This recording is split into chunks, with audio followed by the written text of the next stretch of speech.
dias, a paz do Senhor, a paz do Senhor, que Deus, né, já esteja aí abençoando o dia aí de cada uma que já se levantou e preparou já para estar indo para o trabalho.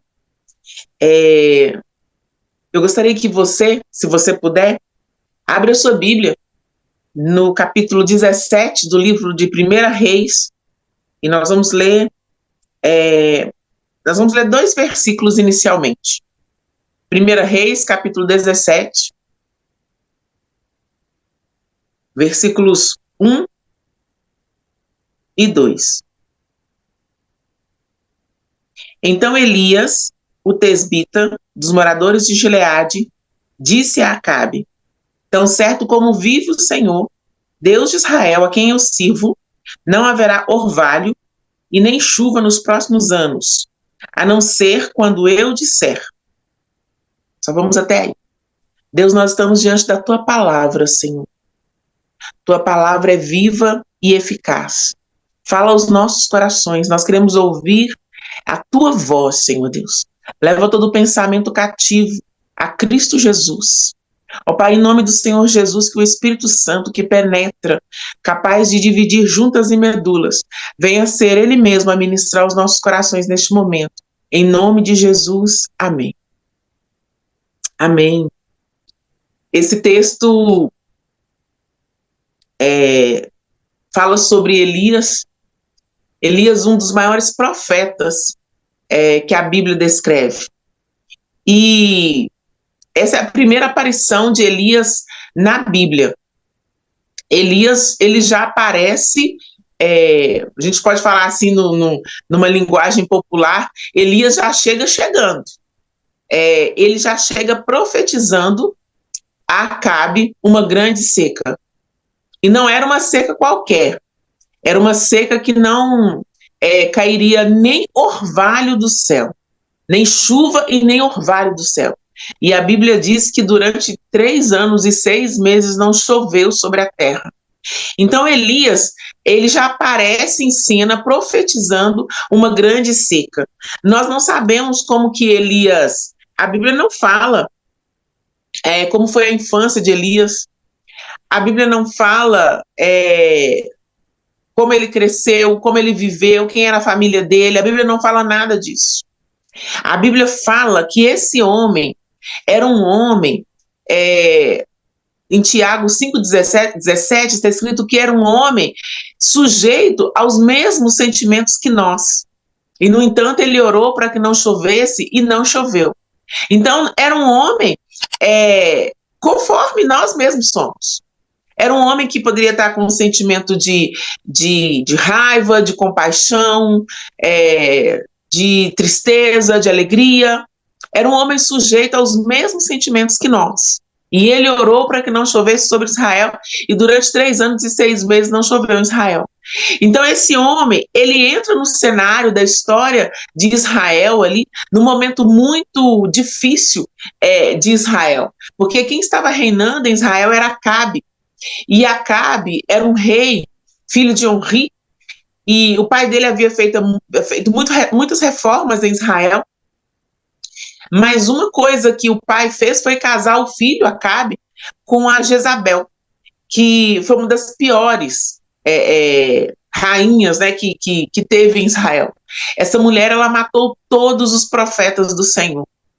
E ela instituiu em Israel o culto a Baal. Né? Então ela tinha ali 450 profetas de Baal e 400 profetas da deusa Aserá, ou Azera, como alguns dizem.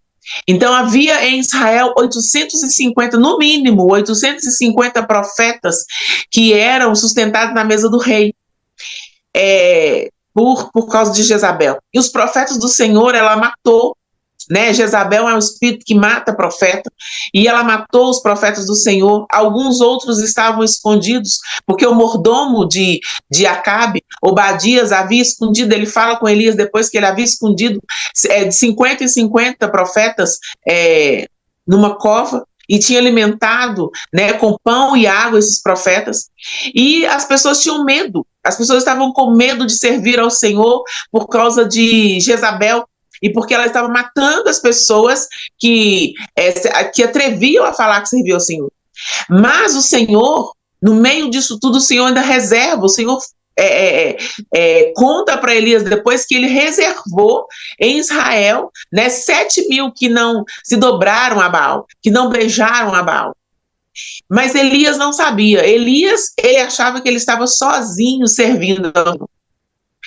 E aqui nós encontramos, então, Elias aparecendo, né? Parece que ele veio do nada. Apareceu Elias ali diante de Acabe e profetiza uma grande seca. E quem é esse homem?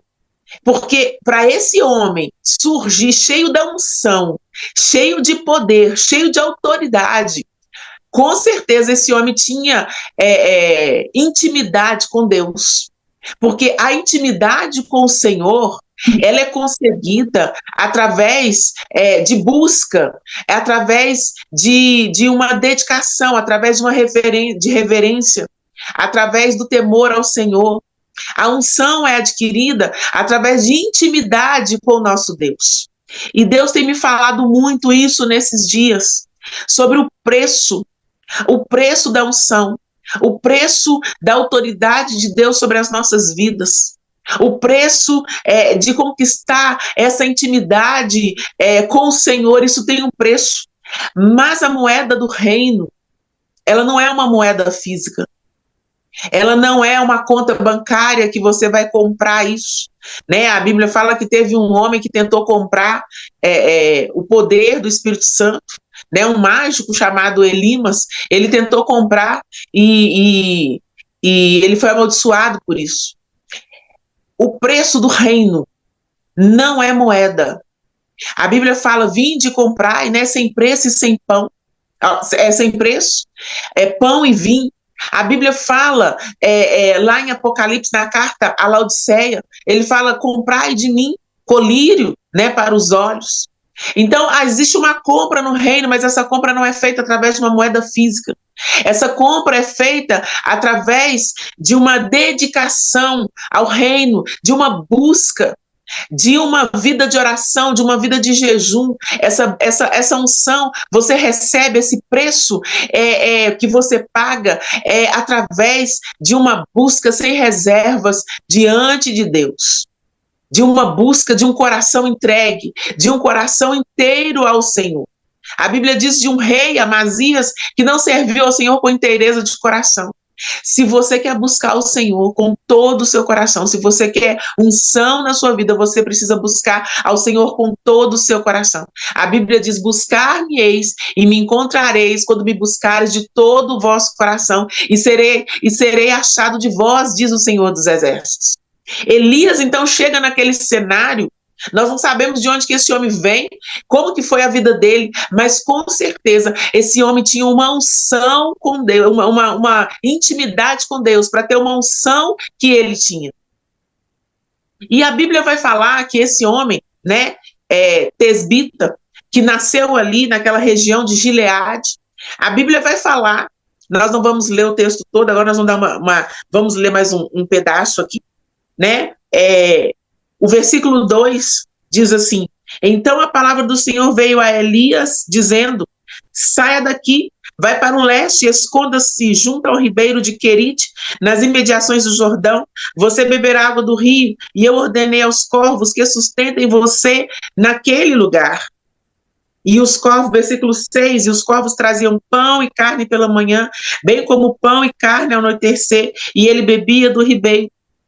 Então Elias ficou ali, tomando aquela água do ribeiro e comendo pão e carne que os corvos traziam. Ele ficou ali bastante tempo ali, Deus sustentando aquele homem.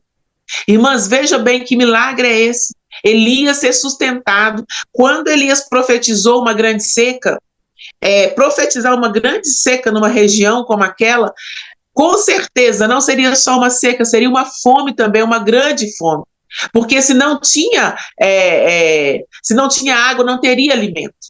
E Elias estava justamente atacando os profetas de Baal e o próprio Baal. Por quê? Quando Elias profetiza quando Elias profetiza uma seca, Baal era o rei, era o Deus que tomava conta da produtividade. Ele era o Deus da reprodução ali. Então, quando Elias profetiza uma grande seca, ele ataca diretamente os profetas de Baal. Ele está falando, olha, quem é dono do tempo, quem é dono da produtividade, é o Senhor Deus Todo-Poderoso, é o Jeová Jiré, é o Deus que cuida de todas as coisas, criador de todas as coisas, não é Baal. Então, quando Elias profetiza isso, ele ataca diretamente ali a Jezabel e a seus profetas, para mostrar que só o Senhor é Deus. E Elias fica ali sustentado pelos corvos ali um tempo, e depois Elias, ele vai, Deus fala assim, olha, agora, depois que o ribeiro seca, Deus fala com Elias assim, agora levante-se e vai para as partes de Sidom, porque ali ordenei a uma viúva que te dê comida. Deus ordena para uma viúva, para ela alimentar Elias. Elias sai dali e vai para um lugar para ser alimentado por uma viúva. Deus havia ordenado. Elias pode ter pensado assim, eu vou chegar ali, vai ter uma mulher que vai, tá uma mesa farta, tudo preparado, me esperando, porque Deus deu uma ordem. Muitas vezes nós esperamos que aquilo que vai acontecer na nossa vida é exatamente como está na nossa cabeça. Eu não sei se já aconteceu isso com você, mas já aconteceu isso comigo, de ficar esperando um milagre, alguma coisa acontecer, exatamente da forma que eu imaginei. Vai ser assim e vai ser assim que vai acontecer. E Elias sai, então, ali do ribeiro de Querite, sai do ribeiro de Querite e vai para as partes de Sidom para ser alimentado por uma viúva. E quando ele chega lá, havia uma viúva assim, havia uma viúva catando 2 cavacos de lenha com um decreto de morte na vida dela. Porque ela falou assim, olha, eu vou pegar essa lenha aqui e vou fazer, eu só tenho um punhado era uma viúva que só tinha um punhado de farinha e um bocado de azeite numa botija, que estava preparando para fazer um pão para o filho, para ela e para o filho, e para morrerem. Havia um decreto de morte na vida daquela mulher. E o profeta foi para a casa dessa mulher. Eu não sei qual foi a mente de Elias, mas nós com certeza iríamos achando que haveria uma mesa farta ali nos esperando. Mas havia uma mulher que estava com decreto de morte sobre a vida dela. E quando Elias chega ali, não havia ninguém esperando por ele. Mas Elias era homem de Deus, profeta de Deus, que estava indo para a casa daquela mulher. E quando Elias chega ali, muitas vezes, eu acredito que nós... às vezes, no nosso pequeno entendimento, Elias achou que ia encontrar tudo preparado, não encontrou, mas Elias poderia ter falado com aquela mulher assim, olha, vamos sentar aqui e vamos esperar, porque o Deus que eu sirvo, ele manda carne e pão através dos corvos. Isso era verdade? Era verdade, sim. Deus manda. Mandou e manda até hoje se precisar. Então pode ser que Elias poderia ter falado com ela, vamos ficar aqui, vamos esperar, você não tem nada não, você só tem farinha e azeite, então vamos esperar, porque vai vir carne através de corvos. Eles vão esperar aqui, olhar para o céu, que de manhã os corvos aparecem e à noite os corvos aparecem também. Mas não, Deus havia levado Elias a se mover num outro nível. Ele já estava em outro nível, ele já estava num outro tempo, e nós precisamos entender o tempo em que nós estamos vivendo. Quantas vezes nós não entendemos o tempo do Senhor nas nossas vidas? Quantas vezes nós queremos que o Senhor faça as coisas do jeito que nós queremos que Ele faça, do jeito que nós achamos que Ele tem que fazer, mas Ele é Deus, Ele sabe todas as coisas, Ele sabe como Ele tem que fazer as coisas, Ele tem o controle de todas as coisas na palma das mãos dEle. Nós queremos que Ele faça no nosso tempo, nós queremos que Ele faça do nosso jeito, mas Ele tem o controle de todas as coisas, Ele sabe todas as coisas que Ele vai fazer e como Ele vai fazer. E também nós não podemos nos mover com milagres do passado. Aquilo que passou, passou. Deus tem coisas novas para as nossas vidas. Quantas vezes nós estamos nos movendo hoje em coisas que já passou? Nós queremos pautar o nosso futuro, a nossa vida, nos milagres do passado. Ele fala assim: olha, eis que faço nova todas as coisas. Deus tem coisas novas e coisas grandes para nossas vidas. Deus nos chama para o outro nível. Deus nos chama para o outro patamar. E nós queremos continuar no mesmo nível, nós queremos continuar operando na nossa vida espiritual da mesma forma, da mesma maneira, mas o Senhor nos chama, o Senhor tem chamado o povo dele para um outro nível, para um outro nível, para um outro tempo, e muitas vezes nós queremos continuar operando da mesma forma.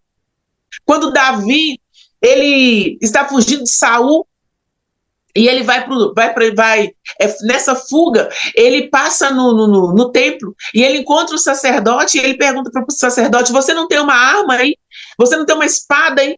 E o sacerdote fala para ele: só tem aquela espada que você matou Golias. E Davi fala assim: olha, me dá essa aí mesmo vai servir. E ele foge então com aquela espada. Mas Davi era matador de gigante com pedra, né? Ele não matou o gigante com pedra, que ele matou com a espada, mas ele fez o gigante ficar desmaiar com uma pedrada na cabeça, foi uma funda. E Davi podia ter falado assim: por que eu estou pedindo espada aqui para esse sacerdote? Eu vou usar a mesma funda que eu usei contra Golias. Mas não, nós não vamos encontrar Davi matando mais nenhum gigante. E olha que tinha mais gigante naquela época. Mas nós não vamos encontrar Davi matando nenhum gigante com funda e pedra, porque ele estava operando em outro nível. E quantas vezes nós queremos continuar matando os gigantes com funda e com pedra na nossa vida? O Senhor está nos chamando para um outro nível e nós queremos continuar operando da forma como já passou, como foi no passado. O Senhor nos chama para um outro tempo. São outras armas, são outras habilidades, são outras competências. E para isso, sabe, nós vamos precisar de ter essa unção que o Senhor nos chama para ter. O Senhor quer derramar uma nova unção, um óleo fresco sobre a nossa vida. Mas nós vamos precisar entender que o tempo de operar como nós operamos no passado já acabou. É aqui, na nossa mente. Nós precisamos entender isso. E quando Elias chega ali, então, na casa da viúva, Elias, o homem de Deus, o homem consagrado a Deus, o homem cheio de Deus, o homem que tinha intimidade com Deus, o homem de oração. Quando ele chega ali e a viúva fala para ele, olha, ele fala assim, olha, traz água para mim. E quando ela vai buscar água, ele fala assim, traz também um pequeno pão para mim. Está no versículo 12. Ela responde para Elias assim, olha, tão certo como vive o Senhor, seu Deus, não tenho nenhum pão assado, tenho apenas um punhado de farinha numa panela e um pouco de azeite no jarro. E como você pode ver, apanhei 2 pedaços de lenha e vou preparar esse resto de comida para mim e para meu filho. Vamos comer e depois morreremos de fome. E Elias, olha o que Elias responde para ela. Elias não falou vamos ficar esperando corvos aparecer, porque o meu Deus manda corvos, não. Elias fala assim, olha, não tenha medo. Vai e faça o que você disse, mas primeiro faça um pãozinho, como que você tem, traga-o para mim. E depois prepare o resto para você e para seu filho. Porque assim diz o Senhor, Deus de Israel, a farinha da panela não acabará e o azeite do jarro não faltará, até o dia em que o Senhor fizer chover sobre a terra. Elias estava entendendo que era um novo tempo. E ele já, olha, a farinha não vai acabar da sua panela. Aqui não é momento do corvo trazer pão e carne. Aqui é momento do profeta abrir a boca e profetizar. Quem sabe já não é tempo na sua vida aí de você abrir a boca e começar a profetizar. Profetizar os milagres do Senhor que já estão, que Deus já liberou. A Bíblia diz que ele já nos abençoou nos lugares celestiais em Cristo Jesus. Quem sabe já não é tempo aí de você profetizar os milagres, abrir a boca e profetizar os milagres do Senhor na sua vida, que Deus já liberou, porque Deus havia já liberado aquela viúva para que alimentasse o profeta. Eu trabalho numa escola e teve um ano que nós tivemos duas crianças, eram irmãos, um menino e uma menina, e um dia a mãe chegou para mim e falou assim, olha, eu vou ter que tirar as crianças da escola, eu não tenho mais condição de pagar a mensalidade, e eu vou tirar as crianças da escola. E eu falei, olha, espera mais um pouco, quando eu sei que é uma condição financeira, sabe, Deus me colocou ali para servir, eu nunca deixo a pessoa tirar a criança da escola por causa de situação financeira. E aí, passou um tempo, apareceu uma mulher lá, que era mãe de uma outra aluna. E essa mulher, ela falou assim, ela estava até com uma roupa de academia, e ela falou assim, eu vim aqui para pagar a mensalidade de fulano e fulana. E Deus mandou eu vir aqui pagar. E eu já estava fugindo, ela falou assim, eu estava fugindo de Deus, Deus estava falando comigo, eu estava fugindo há muito tempo, mas hoje Deus me cercou, eu estava indo para a academia, Deus me cercou e não teve jeito, eu vim aqui pagar essas mensalidades. E vim falar para vocês que a partir de agora quem vai pagar essas mensalidades sou eu. E essa mulher, então, começou a pagar as mensalidades dessa mulher. Um milagre na vida dessa mulher. Ela ficou muito feliz. Essa mulher era uma empresária que estava pagando as mensalidades. E passou um tempo, essa mulher pagando essas mensalidades. Entrou outro ano e ela falou assim, eu vou pagar esse ano também. Deus falou para eu continuar pagando essas mensalidades. Só que essa empresária, ela quebrou. E aí a mãe dessas crianças me procurou e falou assim, olha, Andréia, eu acho que ela não vai pagar mais, porque ela quebrou, o negócio dela não deu certo, e acho que ela não vai pagar mais, ela não tem mais condição de pagar. Eu falei, ok. E aí passou o tempo, essa empresária apareceu lá. Não, a mãe das crianças voltou e falou assim, olha, ela vai continuar pagando. Ela vai continuar pagando porque ela falou assim que Deus mandou ela continuar pagando. Ela está quebrada, mas ela vai continuar pagando. E a mãe das crianças me citou esse texto, falou assim, olha, e eu estava falando com Deus, mas como que ela vai pagar? Ela quebrou. E Deus falou assim, olha, o primeiro pão é do profeta. E ela vai continuar pagando a escola dos seus filhos. Quem vai sustentar ela sou eu, mas ela vai continuar pagando a escola dos seus filhos. E aquilo foi um milagre, assim, para ela, porque Deus não deixou aquela mulher, mesmo ela sendo uma empresária que havia quebrado, Deus não deixou ela parar de pagar as duas mensalidades das crianças. E falou com a mãe das crianças, ela vai continuar pagando a mensalidade dos seus filhos. E aquela mulher obedeceu, continuou pagando, e Deus sustentou essa mulher também. Então, assim, Deus é um Deus de milagre. Ele faz essas coisas poderosas, maravilhosas na vida das pessoas. E Elias profetizou ali, aquela mulher não tinha nada. Aquela mulher ali não tinha nada para oferecer para o profeta. Ela só tinha ali um pouco de farinha e um pouco de azeite. E Elias profetiza na vida dela. Elias profetiza, essa farinha não vai acabar. Esse azeite não vai acabar. Sabe, esse pouco que nós temos, às vezes um pouco que nós temos, que nós estamos achando que é muito pouco, o Senhor, sabe, Ele libera uma palavra sobre isso. Talvez você está achando que você é muito pequeno, que você tem muito pouco, que você é irrelevante para o reino, que a sua fé é pequena, mas o Senhor, Ele profetiza, sabe, sobre as nossas vidas.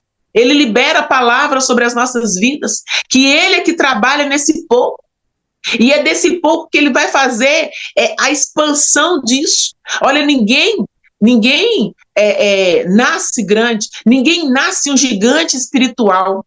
Sabe esses gigantes espirituais que nós temos aí? Eu estou falando no bom sentido, nós temos muita gente fingindo aí ser crente, super crentes, mas realmente nós temos homens. E geralmente, olha, super crente, eu não estou falando de gente poderosa. Super crente é aquele que se humilha diante do Senhor, que se humilha até o pó, de botar a boca no pó. Sabe, super crentes são homens quebrantados, homens contritos, homens e mulheres quebrantados e contritos diante do Senhor. Isso é super crente. Sabe, esses homens quebrantados, humilhados diante do Senhor, eles começaram a vida espiritual, sabe, de quebrantamento, de intimidade com o Senhor, de forma, sabe, pequena. Eles começaram no pequeno. Ninguém começa tendo uma autoridade muito grande no reino de Deus lá de cima.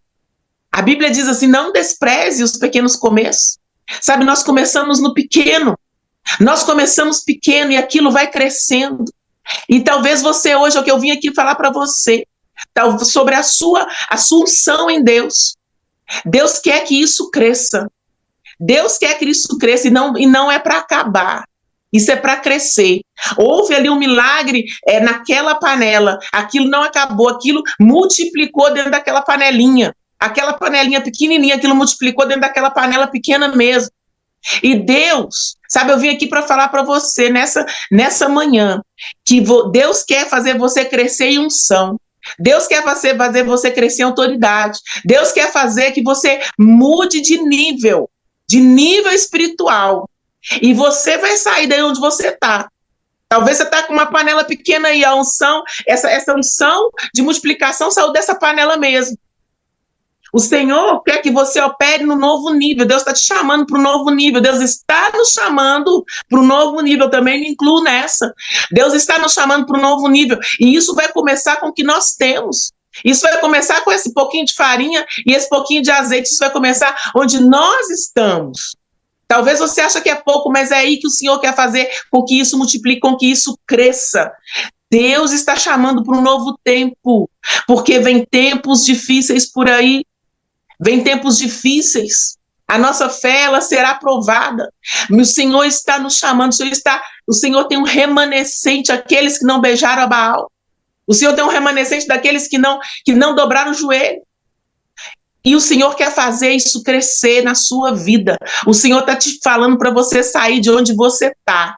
E isso vai passar, olha, isso vai passar pela oração, isso vai passar pelo jejum, isso vai passar pela entrega, isso vai passar pela intimidade com Ele, isso vai passar por uma vida dedicada de reverência, de temor ao Senhor. Nós temos perdido o temor ao Senhor, e essa multiplicação, sabe, dessa unção na sua vida, passa pelo aumento de temor ao Senhor, de reverência ao Senhor, de uma busca mais intensa pela presença do Senhor. E isso, como nós falamos aqui no Mães e Filhos, isso é intencional. Isso é intencional. É você que se posiciona para fazer isso.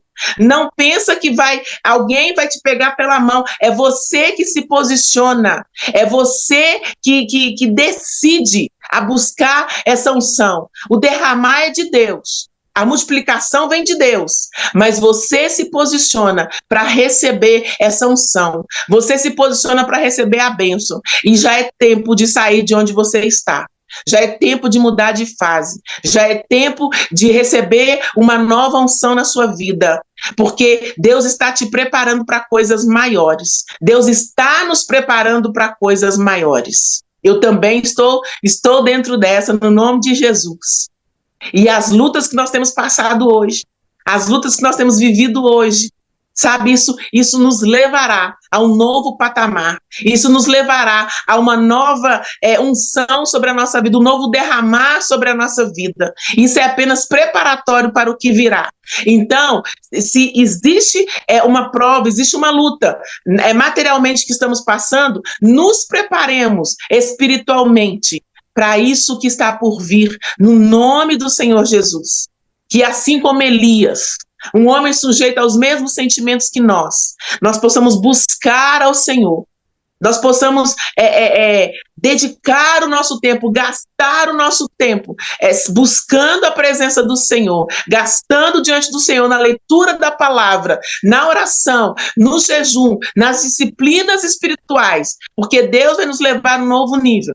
Chega já acabou o seu tempo de matar gigante com pedra e funda, já acabou o seu tempo de esperar os corvos com pão e carne, você está operando num outro nível. Abre a sua boca e começa a profetizar, começa a buscar o Senhor de uma outra forma, começa a entender essa prova, essa situação de uma outra forma, porque o Senhor, Ele não opera da mesma maneira, Ele não opera da mesma maneira. Deus não está estático, Deus não está preso naquilo que nós queremos, naquilo que da nossa mente enrijecida quer que Ele esteja. Deus fala para Abraão, para ele sacrificar Isaac, e quando Abraão chega lá para sacrificar Isaac, a Bíblia diz que no outro dia, Abraão já quis colocar a ordem em prática, mas quando ele chega lá, o Senhor fala com ele, não estenda a mão sobre o menino. Deus mudou aquilo que ele tinha falado. Se Abraão não tivesse saído para sacrificar o menino, ele nunca saberia da nova ordem. Então, às vezes, Deus muda aquilo que ele já falou, porque ele está te levando para um outro tempo. Ele já viu a sua fé. E olha, essa questão de ver a fé é tão interessante. Deus fala assim: eu vi a sua fé, Abraão. Mas a verdade é que Deus já sabia, ele sabe todas as coisas. Quem tem que ver o que tem no nosso coração somos nós mesmos, que às vezes nem nós sabemos o que tem no nosso coração. Então, o Senhor te chama nessa manhã para um novo tempo, para um novo nível, para uma nova dedicação. Vai se gastar diante de Deus, vai gastar. A moeda do reino não é física, mas vai gastar o que você tem, sabe? A Paulo diz assim: considerei todas as coisas como refúgio para ganhar Cristo. Vai gastar tudo que você tem para ganhar ao Senhor, no nome de Jesus. Amém? Eu passo a palavra volto a palavra para a Cristiane, em nome de Jesus. Obrigada, muito obrigada. Deus abençoe a cada um.